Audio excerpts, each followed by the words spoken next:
ถานที่สว่างไสวอาจารย์ทุกคนมีความยิ้มแย้มแจ่มใสดอกน้องมาจากกายใจมีวินัยใส่ใจวัฒนธรรมมุ่งผ่านคณะการเรียนการสอนสร้างผลงานบนครัววิจารณ์อนุรักษ์ศิลปะ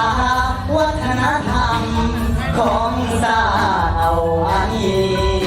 ดูแลงานรุ่นต่อไปได้สืบทอดเขียนเป็นคำขวัญสร้างคนให้เก่งดีวสบแห่งนี้10 ปีที่ก่อตั้งมาย้อนพันนำพาแกนนำสลาสองสายเป็นส่วนรวมเป็นเทิงใต้ในการศึกษาวสปสร้างคนให้เป็นครูศึกษาเรียนรู้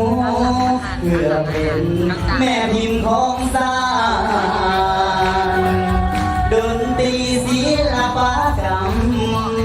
การเรียนมี2 คะแนนการสิขอศึกษานำห้อยพ่อแม่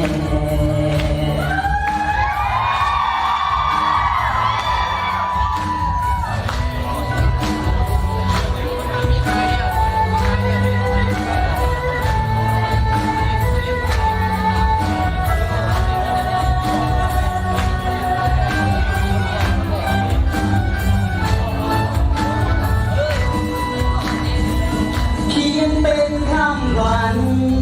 สร้างคนให้เก่งดีวสบแห่งนี้10 ปีที่ก่อตั้งมาย้อนพันนำพาแกนนำสลาสองสายเป็นส่วนรวมเป็นเทิงใต้